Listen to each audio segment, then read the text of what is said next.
KCB assistant engineer electrical വിഭാഗത്തിലെ 105 ഒഴിവുകൾ കൂടി PSCക്ക് റിപ്പോർട്ട് ചെയ്യാൻ KCB ഡയറക്ടർ ബോർഡ് തീരുമാനിച്ചിരിക്കുകയാണ്. ഇതുമായി ബന്ധപ്പെട്ട ഡീറ്റെയിൽസ് എഞ്ചിനീയേഴ്സ് അസോസിയേഷന്റെ ഫേസ്ബുക്ക് പേജിൽ ലഭ്യമാണ്. ഈ വാർത്ത നമുക്ക് തരുന്ന പ്രതീക്ഷയും അവസരങ്ങളും ഒരുപാടാണ്. ഈ വേക്കൻസീസ് ഇപ്പോൾ റിപ്പോർട്ട് ചെയ്യുന്നത് കാരണം ഉണ്ടാകാൻ പോകുന്നത് വളരെ പോസിറ്റീവായിട്ടുള്ള ഒരു റിപ്പിൾ എഫക്റ്റ് ആണ്. അസിസ്റ്റന്റ് എഞ്ചിനീയറായി ഉദ്യോഗാർത്ഥികൾക്ക് നിയമനം ലഭിക്കും. ഇതിൽ പല ഉദ്യോഗാർത്ഥികളും ഇപ്പോൾ സബ് എഞ്ചിനീയറായി മറ്റ് തസ്തികകളിലൊക്കെ വർക്ക് ചെയ്യുന്ന ആൾക്കാരാണ്.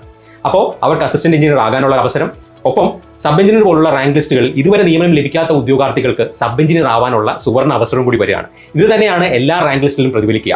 അപ്പോൾ നിങ്ങൾ എപ്പോഴും ചിന്തിക്കേണ്ട ഒരു കാര്യം, ഇനി ഈ എക്സാമിന് വേണ്ടി പ്രിപ്പയർ ചെയ്യുന്ന ഉദ്യോഗാർത്ഥികളാണെങ്കിലും അവർ ശ്രദ്ധിക്കേണ്ട ഏറ്റവും വലിയ കാര്യം എന്ന് പറയുന്നത്, നോട്ടിഫിക്കേഷൻ വരുമ്പോൾ സാധാരണഗതിയിൽ കുറച്ച് വേക്കൻസീസ് ഒക്കെ ആയിരിക്കും, അല്ലെങ്കിൽ അപ്പോൾ അവൈലബിൾ ആയിട്ടുള്ള വേക്കൻസീസ് മാത്രമായിരിക്കും നോട്ടിഫിക്കേഷനിൽ ഉണ്ടാവുക.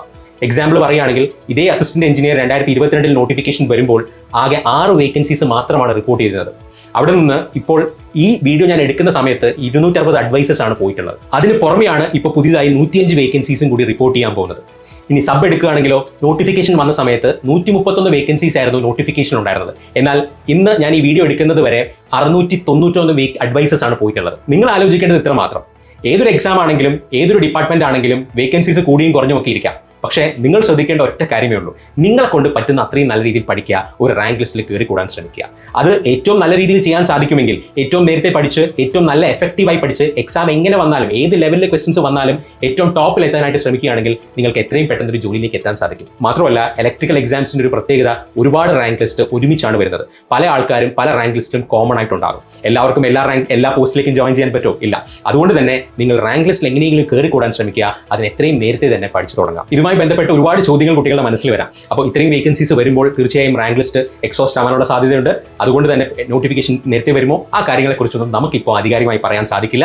പക്ഷേ നിങ്ങളൊരു കാര്യം മനസ്സിലാക്കുക, എല്ലാ വർഷവും റിട്ടയർമെന്റ്സ് വരുന്നുണ്ടാവും, അതിനനുസരിച്ച് വേക്കൻസീസ് വരുന്നുണ്ടാവും, അതിനനുസരിച്ചുള്ള പോസ്റ്റിംഗ് നടത്തേണ്ടത് ഏതൊരു ഡിപ്പാർട്ട്മെന്റിന്റെയും ആവശ്യമാണ്. അതുകൊണ്ട് തന്നെ വേക്കൻസീസും നോട്ടിഫിക്കേഷനും ഒക്കെ വന്നേക്കാം. പക്ഷേ നിങ്ങൾ ശ്രദ്ധിക്കേണ്ട ഒരു കാര്യം, നിങ്ങൾ ഒരു ഡിപ്പാർട്ട്മെന്റിന് വേണ്ടിയോ ഒരു പോസ്റ്റിന് വേണ്ടിയോ അല്ല പഠിക്കേണ്ടത്.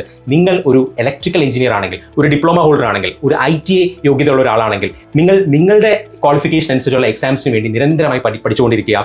വരുന്ന എക്സാംസ് എല്ലാം തന്നെ എഴുതാൻ ശ്രമിക്കുക. തീർച്ചയായും നിങ്ങളുടെ ഡ്രീം ജോബിലേക്ക് നിങ്ങൾക്ക് എത്താൻ സാധിക്കും.